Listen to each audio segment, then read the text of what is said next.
Bismillahirrahmanirrahim. Assalamualaikum warahmatullahi wabarakatuh. Apa kabar sahabat Al-Fatih semuanya? Semoga senantiasa dalam penjagaan Allah Subhanahu wa taala. Baik, alhamdulillahirabbil alamin. Di kesempatan yang berbahagia ini kita masih Allah berikan umur yang panjang dan badan yang sehat untuk melanjutkan puasa kita yang mudah-mudahan diterima oleh Allah Subhanahu wa taala.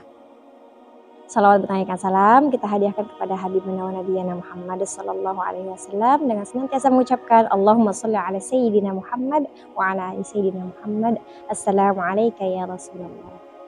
Baik, di kesempatan ini izinkan saya menyampaikan sebuah kisah tentang seorang lelaki Ansor yang dijamin masuk surga. Suatu ketika para sahabat sedang duduk-duduk bersama Rasulullah sallallahu alaihi wasallam.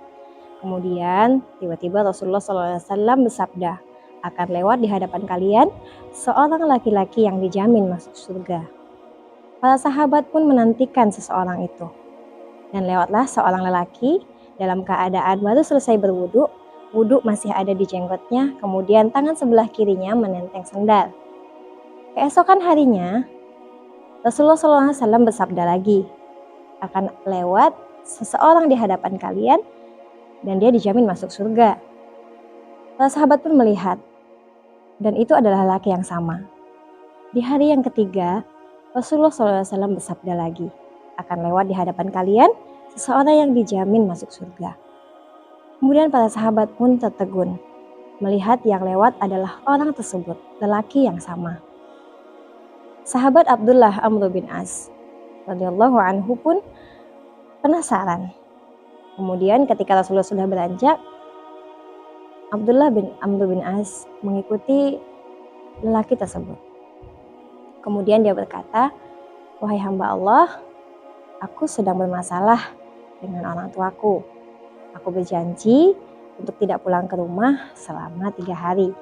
Jika engkau mengizinkan, aku hendak menginap di rumahmu selama 3 hari untuk memenuhi janji.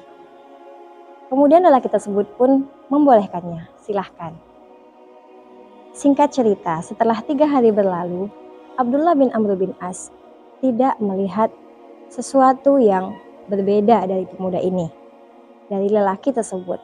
Dia tidak melihat suatu amalan yang berpahala besar. Namun, dia menyampaikan, wahai hamba Allah, sesungguhnya aku tidak memiliki permasalahan dengan orang tuaku. Dan aku tidak sedang bertengkar dengan orang tuaku.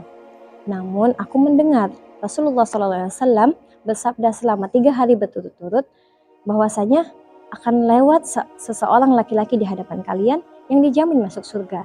Dan orang itu adalah engkau. Maka aku menginap di rumahmu. Aku ingin mengetahui amalan apakah yang engkau lakukan sehingga engkau dijamin masuk surga. Insyaallah. Allahu Akbar. Ketika Abdullah bin Amr bin As hendak meremehkan amalan lelaki tersebut, ia teringat bahwasanya lelaki tersebut tidak bangun sholat malam, qiyamul lail. Namun di akhir malamnya dia senantiasa berzikir. Ketika terbangun dari tidurnya, ia pun senantiasa berzikir dan bertakbir hingga menjelang subuh, kemudian dia mengambil air wudu. Abdullah bin Amr bin As mengatakan bahwasanya dia tidak mendengar lelaki itu berkata kecuali hanya yang baik-baik. Masya Allah, tabarakallah.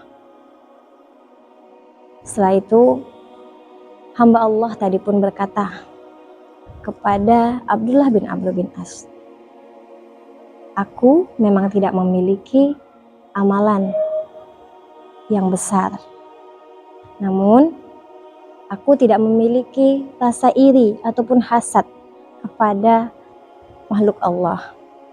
Aku tidak merasa iri ketika seseorang diberikan kenikmatan oleh Allah Subhanahu wa taala. Seketika Abdullah bin Amr bin As pun tertegun, Masya Allah. Ternyata itulah amalan yang karenanya engkau mendapatkan derajat itu. Derajat yang tidak bisa kami capai, yang kami pun belum tentu bisa menjaganya. Wallahu a'lam bishawab. Dari kisah ini kita bisa belajar bahwasanya kita tidak boleh meremehkan amalan apapun itu, terlebih amalan hati, karena kita tidak tahu amalan mana yang Allah terima dan menyebabkan keridhaan dan bertambahnya cinta Allah kepada hambanya. Demikian yang bisa saya sampaikan.